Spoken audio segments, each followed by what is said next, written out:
Welcome to Magnet Marketers, our weekly live show where we break down the head, heart, and hand approach to building sustainable growth in your business. During each episode, we share actual client marketing best practice examples, strategies, and tactics that will help you generate real results. Our belief? A magnet always works better than being a bullhorn to attract, retain, and build your brand. Ready to dive into this week's Relationship Marketing Training Tuesday? Well, let's get started. Here's your host, Mike Gingerich and Jessika Phillips. Yay. Hello, everyone, and welcome to this week Training Tuesday Live. Although if you're here with our guest, it's Wednesday where she's hanging out. And also 8 a.m. Okay, she's coming in from Australia. We're going to introduce her in just a moment to talk about how you can rock out your online reputation, something that is super important for brands to focus on right now, sentiment and how their brand is being perceived online, and some tools and tactics that you can do to make sure that you are in front of it and that you are building those relationships to make sure your reputation is growing in the right way. But hello, if we've not met before, my name is Jessika Phillips with Now Marketing Group in the Relationship Marketing System. My personal mission is to help you love more, give more, and be more through the art of authentic relating. And my awesome co-host, it's Mike Gingerich. Mike manages 3 blogs while running, biking, swimming, and traveling. Yeah, that's Mike. How's it going, Mike?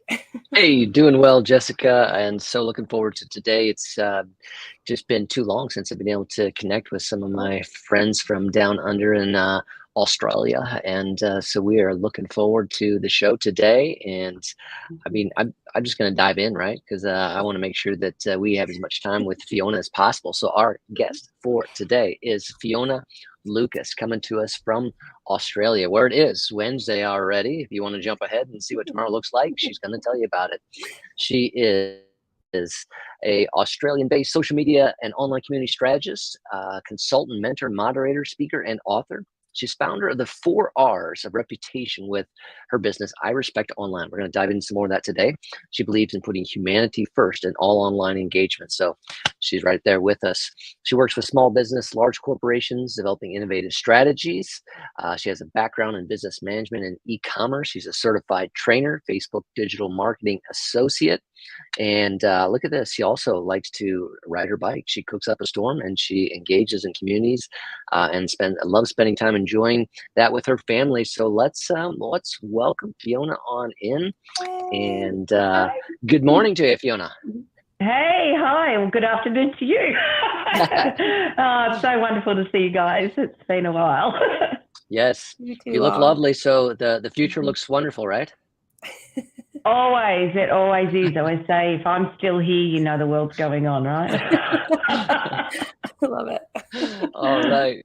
Oh, wonderful, Fiona. So good to have you here. So good to see you again. And so good to, just to talk about this topic, because online reputation, so important these days. We've seen things, with the Twitter blue check marks, and we've got sentiment on Google and different pieces. So, you've been doing this for a long time, but why is today or different or more important than ever in online reputation management? Yeah, look, I just think that we've got to that pace. We know, you yourselves know, the focus is on humanity. It's the way we engage with each other. I go by a little kind of equation, which is that, my reputation equation, which is perception plus your experience of a brand or you, is exactly how you develop your reputation. So with that said, the perceptions that people have now, they're looking more into what's behind the scenes. Stories have been so important in our marketing for a long time now, and that's because people are sick of the same old straight advertising. They really want to connect with who's behind the brand. They want to know what your values are, what do you stand for in the world, particularly, the younger generations coming up. They care about the future of our planet, right, and they want to make sure that we're engaging with them on that path too. Yeah, you hit it right, the nail on the head on engagement and your reputation is your perception plus the experience that you're providing, and people do care about that more than ever because we are burnt out on advertising. Nobody wants to feel sold to, and I don't even know the latest stat, but I remember the last time that I looked at it, it was like people trust marketing less than they trust like a used car salesman and their ex boyfriend or girlfriend, right? Like it's really low because people know, the snake oil kind of salesy tactics don't work. So they're looking to their peers of saying, hey, what is it like to work with this agency or this business, or what would my experience be? And a lot of times, even if they're not having those conversations, they're looking at all that's showing up on Google. We've said this before on here, 90% of all buying decisions are starting online. People are looking and searching for, options to solve a problem or to reach a goal. And they're comparing what their perception is of what their experience would be like with working with a company or another based upon what they're seeing online. So as you're saying, like, showing what it would be like is something that's brands should be focusing on, but how do they do that? And what are the big things that they need to focus on? Because I know you've kind of built this as part of your system. So how do you kind of approach this when a brand's like, okay, I get it now, relationship, reputation, this matters. Where do I even begin? So I built a framework initially when I was working in cyber safety, more than 10 years ago, about 12 years ago, I started. And I found that was a great way for individuals to sort of understand this platform because it was all pretty new. A lot of people were mucking up a lot. I was actually in school administration at that time, and I was watching a lot of things blow up in the playground that would then go on to early Facebook, and a lot of people like calling each other out, calling out their kids, all sorts of things like that. And I started to get quite concerned about, hey, how's this going to reflect later as these kids grow up? What's been said about them? We have to be responsible for that. And it made me think about what are the main things that we need to really focus on in order to look after our reputations. And so I came up with the original 4, which I use with individuals. And I've now added a couple more in when I'm working with businesses. So they start with respect. And obviously, we all say we're respectful, but we do have to be mindful of other people's values, other people's thoughts. And even though, yes, free speech, but it can be done. We can have different opinions and we can have discussions, but we need to always put it in that respectful mind frame. And the next thing we need to have is resilience. And that's come to the fore, especially over COVID, in the physical sense of people needing to reinvent themselves, needing to find new ways to, manage their business and to cope with all the different changes that were going on. The one that comes after that is responsibility. So ownership of what we do. And the 4th one from that is the research. So research was, I guess, all about fake news originally before fake news was a thing, but now more than ever, it is more important for people to understand how that works. And I added 2 more when I'm working with business because I felt like there was something missing when I was working with them, and that was that they really needed to start looking at their reliability, and that's across the board. So we're looking at how they engage, from whether you're a big company, CEOs, the C-suite, all the way across the entire organization to the small business owner, your customer service. How reliable are you, and is the information that you're providing reliable? Can they rely on you in all sorts of different circumstances? And the final one is review. And we all know about review. That is looking at what is being said about you. That is looking at the way your brand is spoken about. It's about how prompt you respond to people.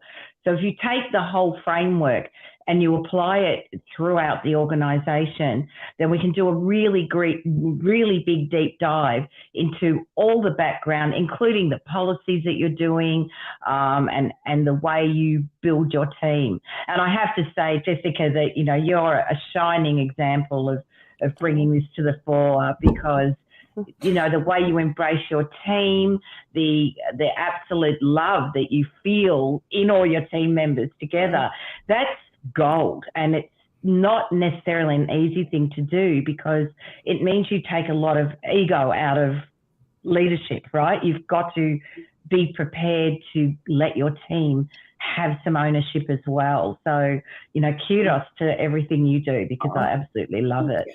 Yeah. You're sweet. You're sweet.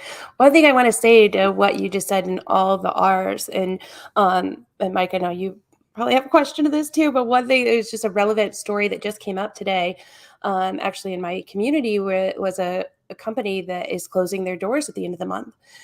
And this wasn't something that was published like publicly. It was like an email that was sent out to their like current customers. And I had so many phone calls coming in like, hey, did you hear this agency is closing its doors?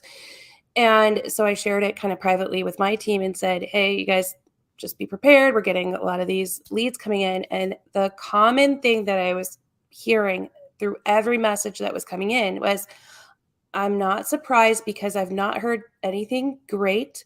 And the things that were being said was about how the team was treated, like just counting hours and all of that. And it all boiled back down. Basically, all the conversations were things that were being said behind closed doors, but it was a common knowledge, right? So I love that what you're saying, even though you finished on reviews and what's maybe public seeing it, that it does have to start from the within part of your brand reputation and managing it. It has to be something that's part of your core, like you said, policy, heart, and how you're showing up to treat your team, and which then your team knows how to treat its customers, which then the customers know how they want to respond and be part of this company. But the brand reputation reviews, even though this is a huge part of your marketing and sales, it starts before that, because if not, this is something that's going to keep bleeding out, that it's common knowledge. People know, they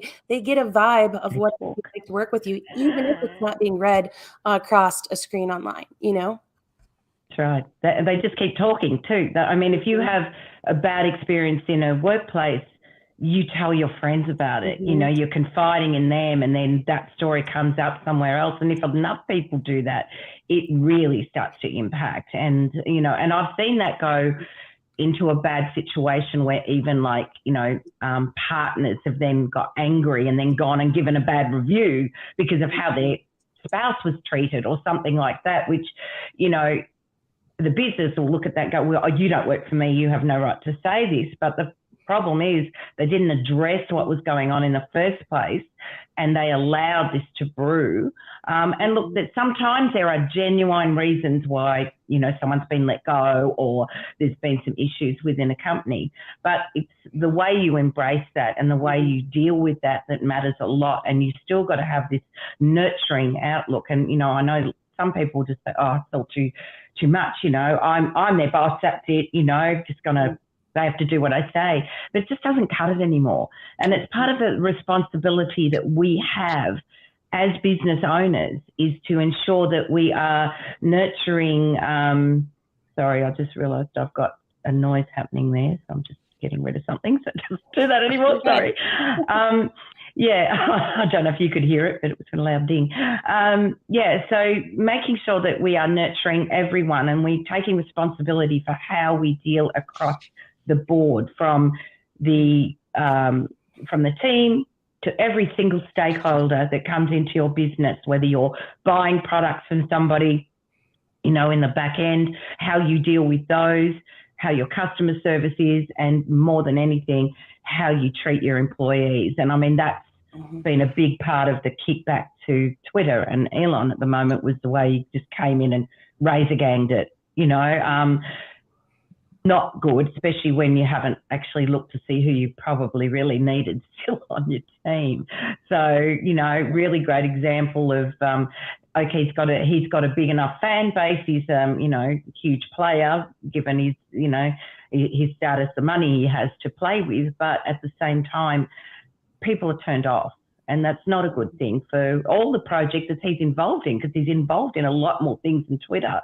And it reflects, it can make people go, oh, do we really want to be working in that kind of environment?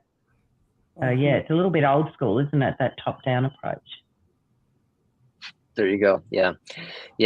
And I think, reviews are public, right? I mean, so that's something that somebody can go on and see. And I definitely make a ton of decisions, 2 out of 5 stars versus 4 out of 5 stars. What am I looking at?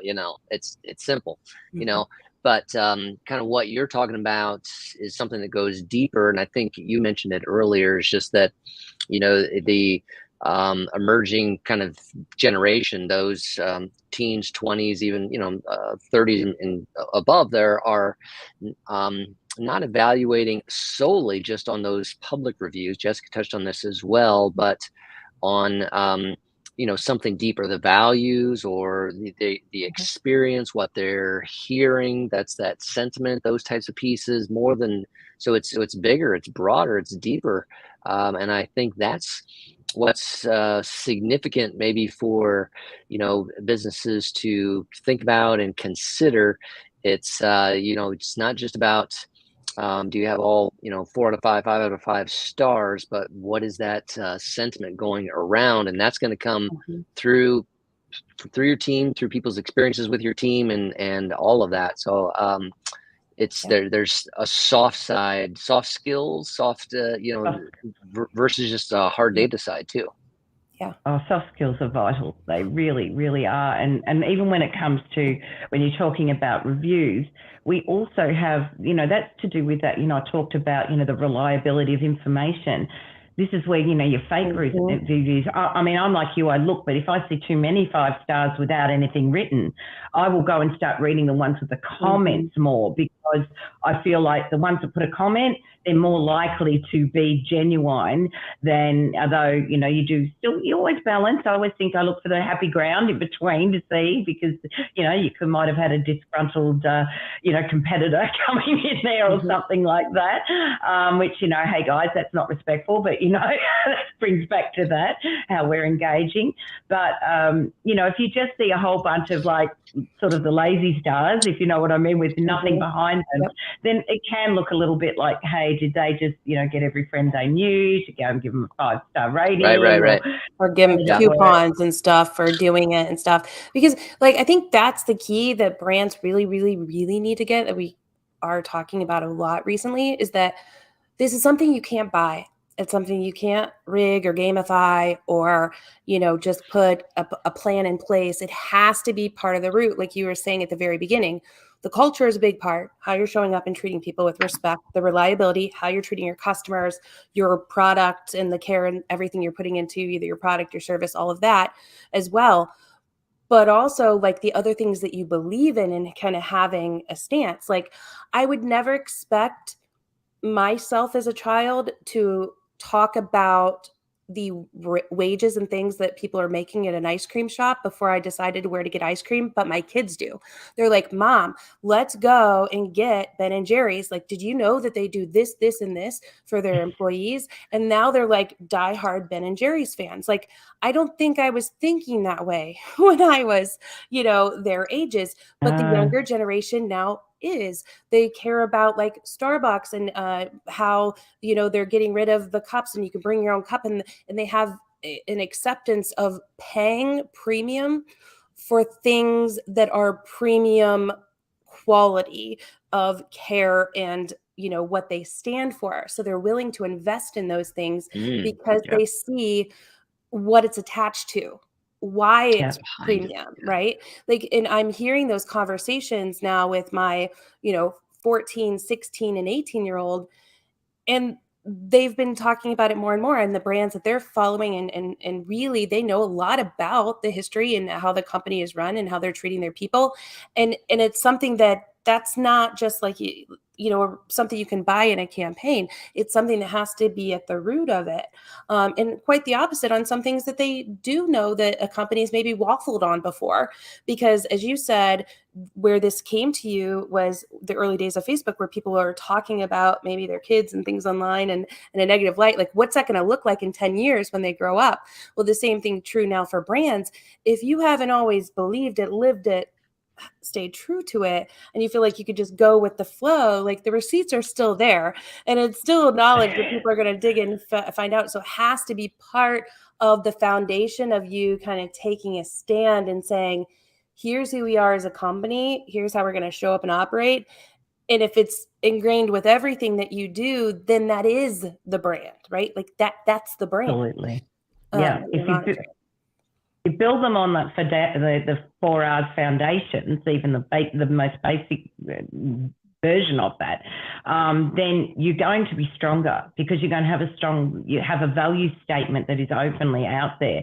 You take into account things like social responsibility now, and that's never been more important. You know, greenwashing, like too many people are doing that in Australia in particular. We have got our consumer organisations are now starting to look into and even find companies who are greenwashing, which is making claims that they're good for the environment and they're not really. They're twisting things. It's not, if you look into it, they are putting it on the label, you know, but it's not necessarily true. So You're trying to use people marketing want on to know. it, like with the words Yeah. and fancying it up a little bit. Yeah. Yeah. Well, if you think about, you know, the popularity that has become into restaurants about, you know, nose to tail, so that you're using if you're going to use an animal, that you use it, all of the animal, right? You don't just waste bits of it because, you know, in the past we were very wasteful. So if you think of that with your business as well, people are looking at you nose to tail. They really are. They want to look at every aspect of what you are doing and to make sure that, you know, you are not exploiting people, you know, by the way, whatever you're importing in, perhaps they look at where's that coming from. Yeah. And are the people treated well there? You know, so that is that is meaningful for more and more people now. And even though to a huge degree we still see a lot of people, huge percentage of people will buy based on price, at the same time, there is a much bigger growing demand to make sure that the way that product has been, you know, brought together and brought to the marketplace has been done with an ethical way. Yeah. Oh yeah, Matthew, absolutely. Matthew's in Australia. Hey, Matthew's actually in my hometown, so he's a great community guy and manages and has grown a massive Geelong business spot community. on. Yeah, Everything that you're saying. So, I mean, and I know, by the way, you guys, I can't believe with Fiona, I could talk to her forever. She's one of my favorite humans. And just you guys, I'm sure can feel it. Her heart is there. And this is the right way for brands to show up in something really, like we've been saying, starting from the inside out is the approach that you need to take with marketing before you get into the ads and all the other stuff. Like the core has to be foundational or else nothing else is going to stick or work. So type the word recap in the comments here, and we're definitely going to have the R's that Fiona is mentioning and links to her resources and just the breakdown of what we're talking about here. So type the word recap and you'll be greeted with a message in your inbox to get the blog recap for tomorrow. But Fiona, like I freaking love everything you're saying, of course. Like it so resonates with what we believe, and that's why we love you so much. And everybody in the comments is like, oh, we love Fiona. But as a brand gets this, right? So they start building their policy. What is the best tip that then you give them to either monitor or keep up with it? Like you said, you know, the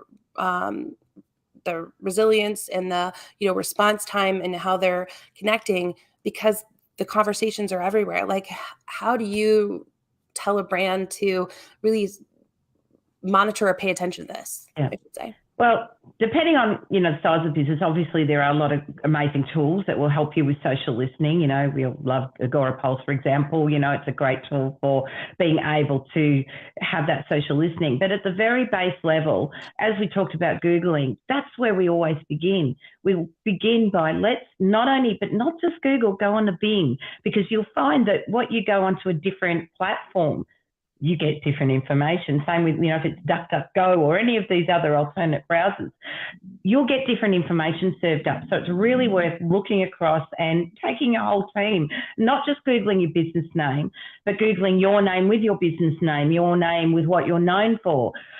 You know, sometimes if it's like me, there's a lot of Fiona Lucases in the world I've discovered, and there's at least 3 other authors with the same name. So it's confusing. And then there's, you know, an artist and a costume designer and da-da-da. So, you know, if I put like social media with my name or something like that, that's where I can get a lot more deep into what is being said about me. And you can do that across your whole team. I say involve your employees in it too, but don't go and do it in a way that's disrespectful. I don't want you to go spying on your team. I want you to involve them and say, let's have a team exercise and let's all search and see what we find, because it can be, especially for some younger people, what comes up if they've not long perhaps left school. And so there might have been a lot of fun parties that were had. And that kind of brings me right back to when I first ever got involved, was around the story of a friend's daughter who actually missed out on a role that she wanted. And that was because the photos that came up about her were a disconnect with the brand itself that were looking to employ her, right? Because it was in the legal field and they wanted somebody who was obviously very professional, and photos of you drunk on the ground, you know, with the legs in the air and that kind of thing doesn't cut it. Now, I also think it's kind of unfair when you're young, but, you know, that's another story. But from the base thing, that's where you start. Be aware of what is being said about your brand, and then look at it and say, okay, is it all good? Is it not? Go back and look at your reviews and make sure you do always address them. That's so important. You know, not just allowing anyone to sort of say whatever they like. You want to address it. Even if you don't like it, you need to come back and say, you might look at your database and go, well, I don't think I've ever worked with that person before.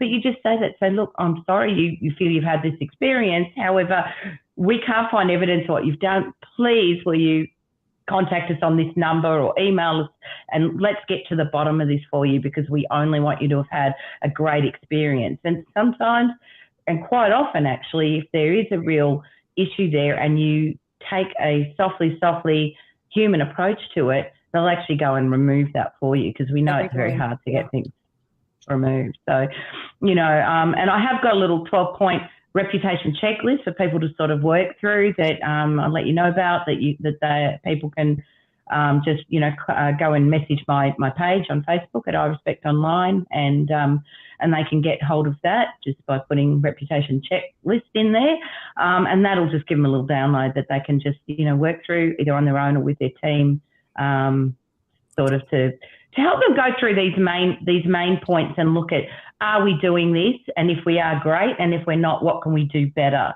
So, you know, looking at it from, you know, respect, most of us do that, but we consider that as being about your, not just the way you treat others, but the values that you show as well. So you're wanting to make sure you've got a clear value statement. And then you want to look at how you are demonstrating your social responsibility, because that's important. It's no longer just governance for big corporations. It matters right across the board. So having some sort of clear value statement is a really good thing to do. The other thing is with your resilience, that's all about not just recovering from, you know, a negative situation or anything like that, but it's also about demonstrating like the self-belief, the beliefs that you have within your organisation, and the way that you engage with each other, the peer interaction that you have. And then obviously research, always owning, and it ties right back to being responsible, is that whatever you share, particularly if you do a lot of curated content, look at what that actually says, because I've seen people just like they gather a whole lot of stuff, and they haven't actually read it. They just go, oh, yeah, that's about what we talk about. And they fill their Twitter feeds and they fill their, you know, all their social media up with all these things they've curated, and they never read them. And you can have anything from inappropriate ads coming up there that are a disconnect to just downright not great information. So always saying, if you're sharing something, look at it and say, we found, if it's an opinion piece, say, we found an opinion piece. This is what we say of it. Put your take in there, because again, that shines a light on you, how you perceive things, and it gives people that connection with you. Yeah. Hopefully that's helpful. To all of that. I can't wait to share rush through that because of time. No, you're good. That was perfect on time. And yes, if you type the word recap in the comments, we're going to share the link to Fiona's site where you can get that checklist and go through it and make sure, you know, that your brand is showing up in the right way, that you're monitoring, you know how to search. And also, I know she's a big fan of this too, that you know how to listen into the conversations and hear what others are saying, even if they're not mentioning you yet, but understanding, the sentiment, how your customers are feeling overall, or team members even, right? Like, and that, Donna, I loved your comment here, by the way. Hello, Donna. She's so sweet. She said she wishes companies would provide more team members or employees with reputation management training. 100%. Contact her. I think we know a gal that can do that right here. Right here. But everybody's saying that they're loving this information, and yes, that this is what matters today. So 30 minutes goes by way too fast, especially when we have amazing people. And like you, we'll definitely have to have you back, wonderful.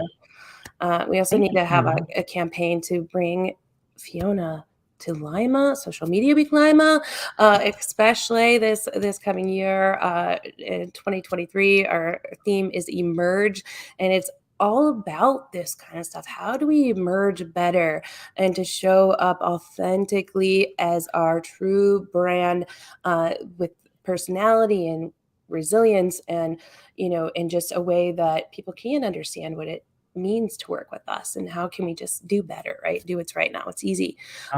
So Social Media Week Lima will be here next June 21st, 22nd. June. Yeah. Here before just before my birthday. Before we know it.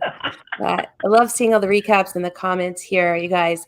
But thank you so much, Fiona, for joining us from the future. Nonetheless, Wednesday for you there in Australia. I can't wait to come back to Australia and hang out with you again, or just bring you to Lima, or both. Let's just do both. Yay! Yeah. To both and. Sounds like a plan.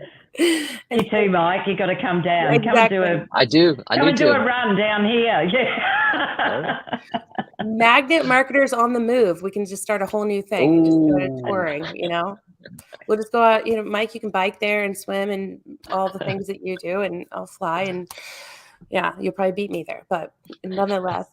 All right, everyone. Thank you though so much for joining in with us this week. Let us know your favorite takeaway from today, and make sure to type the word recap so you can get the recap of Fiona's good information, as well as her checklist that she's going to provide to you for free.